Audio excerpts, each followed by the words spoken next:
Doc, are you there? Wait, no, unit deservice. Remaining unit connect. Hi, my name's Gabe Newell. I'm CEO of Valve. We're the makers of Half-Life 2 and Counter-Strike, and I'm going to be telling you about the Xbox version of Half-Life 2. So the decision to do an Xbox version was made very early on. Jay Stelly, who headed up development for Half-Life 2, has a console background, so we had it running on the Xbox fairly early.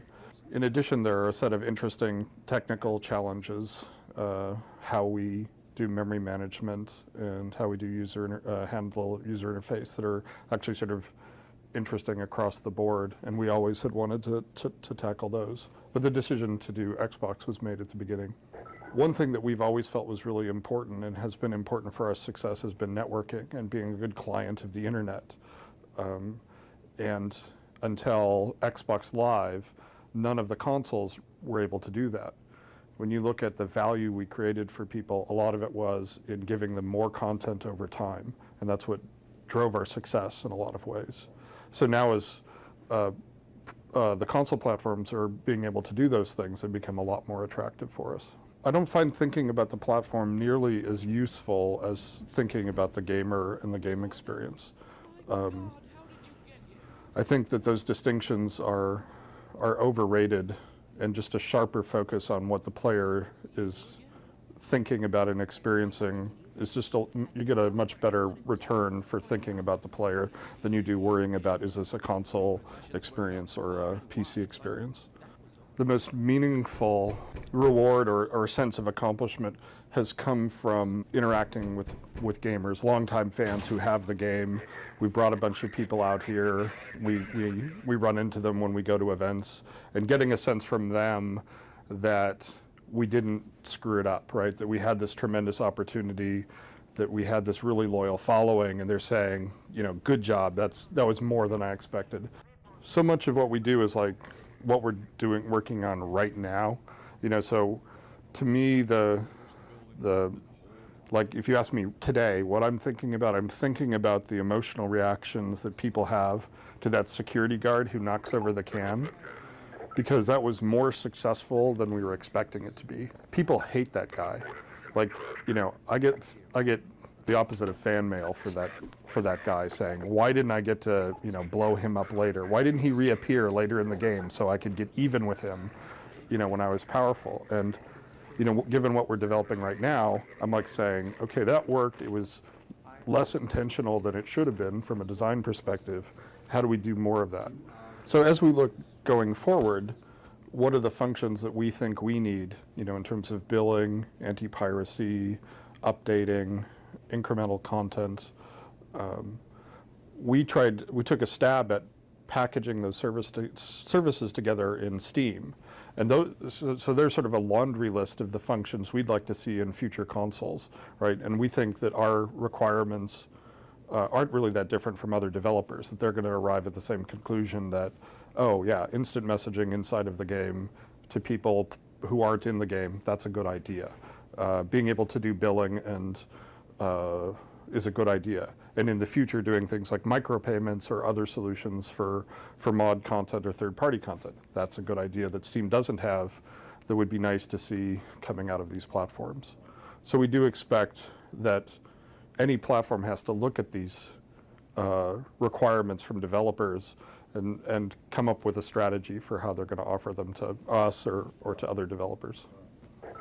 In terms of for future consoles, I think everything that you've seen on the PC are of value to customers, whether it's modifications or updates or new maps, and those are of tremendous value to customers. We sold more copies of Half-Life the third year than we did the first year.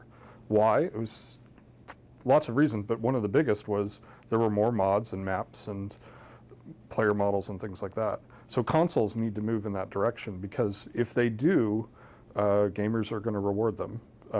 That's part of the experience that's really valuable. And game companies like ourselves and platform providers really need to figure out how to do that. Thank you very much for your time. I hope you enjoy playing Half-Life 2 on the Xbox when we ship in the third quarter.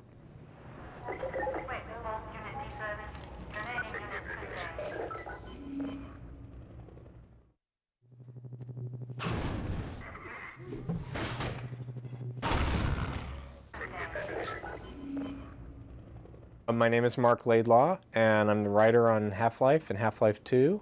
So I'm here to tell you a little bit about the background of the story for Half-Life 2 and how we came up with things in the story. Half-Life 2 continues the story of Half-Life 1, but you don't really need to have played Half-Life 1 to understand it. Even if you played Half-Life 1, you're going to have a lot of questions when you start Half-Life 2. Gordon Freeman is the protagonist, the viewpoint character of the story, and he really starts on the run without a lot of clues about what he's doing and why he's there. This is one of the things that we enjoyed playing with in the Half-Life franchise, is letting the player figure out for themselves who they are, what they're doing, why they're there, why all these terrible things are happening to them. Well, when we set out to build Half-Life 2, we were in some ways creating the world all over again. Half-Life 1 was so self-contained that you didn't really get a sense of anything outside the confines of the Black Mesa Research Facility, where almost all of that first game took place.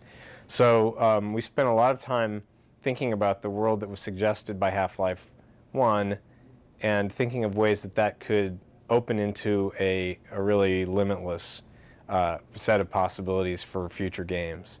We wanted something that we ourselves could explore this universe for a long time. Mod authors could come in and pick a corner of it and just develop it, that there were a lot of different threads you could follow, little parallel stories. Half-Life 1, there was a lot of other adventures were told through the points of view of other characters in Black Mesa at the same time as Gordon Freeman. And that was a great thing for people to develop the first game, because they understood Black Mesa.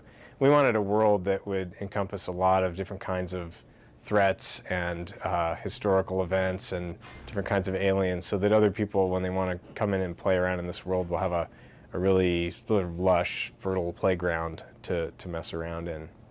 I think we really expected a lot of people to compete with us in that space after Half-Life. Like, a lot of people would really take that stuff and try to do it, but we found, again, we had picked such a really specific set of problems to solve that they really don't apply to most kinds of games. The Half-Life kind of game is this very specific, particular thing. I mean, not many people want to tackle the issue of, how do I have a main character who never speaks? We have to write every scene so that we're either not drawing attention to that or we're using that somehow. So that's a great challenge for us, and it keeps us really focused. But I don't think a lot of other games, it's irrelevant to what a lot of other people want to accomplish. So raising the bar, in some ways it kind of affects the competitions, but in most ways it really affects just us, and we're really aware of that. How do we just keep progressing at a really steady pace and outdo ourselves? In the opening of the game, we let the player explore the city and get to know their surroundings and learn about the world, and we let the player really set their own pace for a while. Well, now this was a really interesting design challenge, because what we had was something that on paper sounded like a bunch of empty levels. It sounded really boring. We knew that what we wanted to do there was create a sense of atmosphere, and again, immerse you in this world that you've never seen before. Learn about the rules of the world, learn what kind of characters inhabit it. But at the same time, this is the opposite of it's not so much the case now, but when we made Half-Life, the idea of starting a game without a weapon in your hand was just alien to everything else that was being done at the time. I think people expected that at Half-Life 2, just in parallel to the first game. So we knew we were going to let you explore for a little while, but we really didn't know entirely how to build that space. So what we did was we concentrated on atmosphere. We tried to create through art and through broadcast announcements and through the dialogue of the citizens around you, this sense of oppression, and you're in a familiar environment, but it's been altered in some ways you don't really understand yet. There's always more stuff than you can use. I think with Half-Life, we cut easily a dozen monsters before we shipped. And it was a similar thing here. We probably had 2 or 3 dozen monsters and things like that we loved, but cut somewhere along the line. And these things, they never really go away. Sometimes the fans pull them out. They find out about them. They're in the SDK, and people bring them to life. a lot of times we will revisit things. There are things in Half-Life 2 that we wanted to do in Half-Life 1, but we just couldn't find a place for them.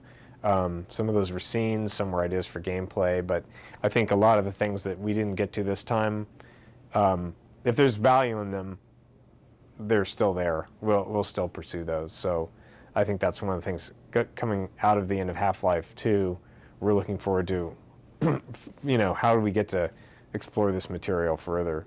So I think the things that are gone for good, people probably are better off that they're gone for good, but a lot of stuff that we have that we're looking forward to playing around with some more. This is to all the Xbox Half-Life 2 fans out there. I'm really excited that you're going to be able to get a chance to play this game on Xbox, and hope you love the game. Thanks a lot for your time. Wait, no lost unit deserved. Remaining units contained. Was that you knocking? I didn't even know we still had a door.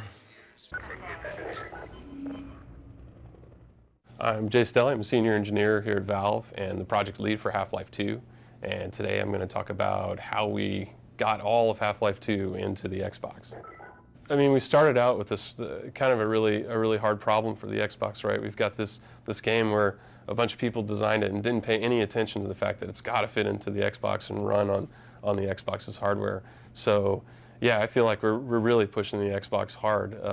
We're making it do things. If you were working on a console game from scratch, designed specifically for the Xbox, there's a lot of those things you just decide not to do because you do something that was more attuned for the Xbox's hardware. So we've built a lot of new technology specifically for the Xbox to make that happen. Some things, we just had to work harder at how we managed memory and how we organized our data in memory. And so that's just, taking more time to write the code than we have on the PC. But really that doesn't get you very far compared to how far you have to go. So we've done a lot of work with streaming, especially. So we're constantly streaming stuff through the Xbox. We're using the hard drive and the DVD. So we're playing music off the DVD. We're bringing stuff from the DVD, installing it on the hard drive. Then we stream it into the Xbox memory. And on the Xbox, you've got a really nice unified memory architecture, so you can just stream stuff straight off the disk right where you need it. If you're on a PC with less memory than you need to run Half-Life 2, then occasionally through the game might stop and hitch for a second while it loads something. And on the Xbox, we have far less memory, but we've added a lot of new technology to make sure that we don't do that. We're always bringing this stuff in as you need it. So that's a big shift in the game, and that you don't get those hitches at all. We're also working on improving the lighting model, because on the Xbox we actually have one set of hardware, and we have a lot more control over it than we're used to. So we can do some things there that are specifically designed for the graphics hardware in the Xbox. Some things are more difficult playing with the controller, some things are less difficult, like the example I gave before about driving and shooting. Driving, I think, is easier, but driving and shooting is a little bit harder. And we've adjusted the controls to compensate for that. And like I'm saying, that's an ongoing process, obviously. So so far we haven't had to change anything material about the game, and we don't plan at all to change any of the core features of the game. I mean, it's all the characters and monsters and weapons and levels that are in Half-Life 2 on the PC are going to be there in Half-Life 2 on the Xbox. We're always committed to doing a lot of testing, a lot of play testing to make sure we've gotten it just right. So we're not going to nail that down until we really have to call it done. But yeah, we're pretty happy with what we have so far. I'd say it's working really well, and we've proven that we're going to do it, and that it's going to be successful. And so we'll just keep tuning it as we get people into play. Since we're doing it in-house, I mean, we're taking it really seriously. This is not just getting the Xbox version out. We're moving the source engine into the console space, and we want a really high quality product. A lot of people who've asked us about licensing or who have licensed the engine have asked us specifically about our plans for Xbox, and so we're definitely planning to bring the licensing over into the Xbox world and also into consoles in general. This is really this is the first time we've done the console stuff in house, so it's our first step into making more long-term investments in consoles. This isn't just to get the product over the Xbox. This is for us to kind of start thinking long-term about consoles, and the next generation of consoles definitely figures into that. I think so far I'm really happy with what we've done to kind of squeeze the game into the Xbox, and really don't feel like we've made any real compromises so far. I mean, it's Half-Life 2. It's the whole game with everything in it. It's great to finally be talking about Half-Life 2 for the Xbox, and I'm glad to have the opportunity to tell you guys about it. And I hope you'll be playing the game soon. I can't wait to get it to you.